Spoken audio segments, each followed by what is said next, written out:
Mario has been chucking shells and pulling off power slides for almost 2 decades, but he's not the only mascot competing in cartoony kart racing.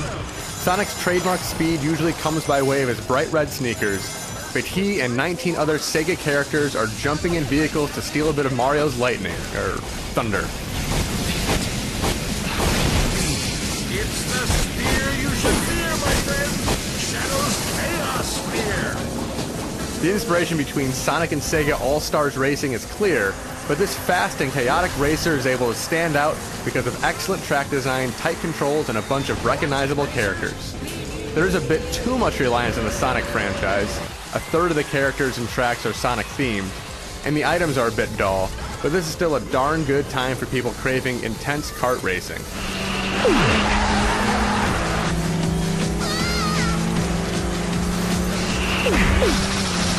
Eggman has the egg pod! Run for your lives, racers! The selection of characters is eclectic in All-Stars Racing. There are a whopping 7 entrants from the Sonic franchise. The hugely popular Blue Hedgehog and his evil nemesis Eggman certainly makes sense, but the forgettable pals Amy and Biggs the Cat may be scraping the barrel a bit deep. The rest of the cast is just as strange. Virtua Fighter heavyweights Jackie and Akira share a fancy red convertible, but not everyone else is quite so well known. Opa Opa from Fantasy Zone hasn't been seen since the 80s, and the zombie duo Zubio and Zubiko are from House of the Dead X, a game that hasn't even been released in America. The playable characters do a good job of mixing popular with obscure, but it's a shame such great Sega franchises as Toe Jam and Earl, Phantasy Star, and Daytona are nowhere to be seen.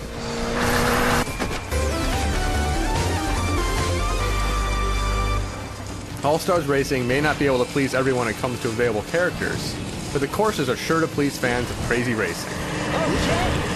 The 24 courses have tight corners, wild jumps, and helpful shortcuts to make racing a lot of fun.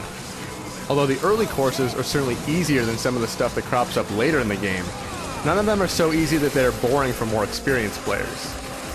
The raceways are cramped enough to make sure you'll have to bump fenders if you want to stay in first, and you'll have to be careful you don't slam into debris or fly clear off the course. Nobody's perfect! There's also good variety in the track themes. Racing in the House of the Dead sewers and the blindingly bright Samba de Domingo world is pretty awesome. Though, like the characters, it would have been cool to see a bit more franchises given the racing treatment. The course design is really well done in All-Stars Racing, but it's the responsive controls that bring everything together. Speeding around the track is a joy because the characters respond so effortlessly to your commands. Boosting is particularly well done. If you hold the drift button around corners, you slowly build up your boosting power, which means you can rocket forward when the road straightens out again. You don't have to worry about wiggling the stick either. It's a solid method that takes skill but won't tire out your thumb. There are a few issues with the controls though. The collision detection is a bit off, so if you scrape against the wall you may find yourself stuck for several excruciating seconds until you can make your way back onto the track. Also, you don't have a proper brake button. Hitting drift slows you down, but if you ever need to slam on the brakes in a hurry, there's no such option. These are small gripes, but they do crop up from time to time. Got an all-star loose, and when we're in all-star, no one can hear you scream! Unfortunately, the items are not as interesting as the courses. There are missiles to shoot forward and mines to drop, but they're pretty standard and don't add much to the experience. Each character has their own all-star move if you find yourself way behind first place, and this does add a bit of personality. Sonic, for instance, uses Chaos Emeralds to transform into Super Sonic for a bit, and Ryo Hazuki ditches his motorcycle for a forklift. Even though these special abilities look cool, most of them boil down to just giving you a prolonged speed burst, which isn't very interesting. Single player is composed of a 6-cup Grand Prix challenge, as well as missions that give you different objectives to strive for. For instance, you may have to collect coins or hold a long drift. The missions do a good job of breaking up the action, giving you something else to do aside from just racing. It's just a shame you can't compete in these events with a friend. There's no way to play cooperatively through the Grand Prix or missions with a buddy, which loses some of the appeal. At least there are a bunch of competitive modes, either online or offline. Online, you're restricted to just racing, though you can disable computer opponents, items, and even rubber banding if you want. Split screen is a bit more diverse though. You can still race, but there's a battle mode as well, and a few objective-based match types. The objective matches, such as King of the Hill and one where you must collect Chaos Emeralds, aren't much more than a novelty. but racing against friends is always more fun than going against a computer. The Wii, PlayStation 3, and Xbox 360 versions are all basically identical.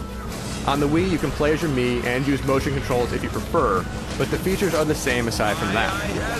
The 360 version lets you play as Banjo and Kazooie or your avatar, while the PlayStation 3 version has just the 20 Sega characters with no bonuses.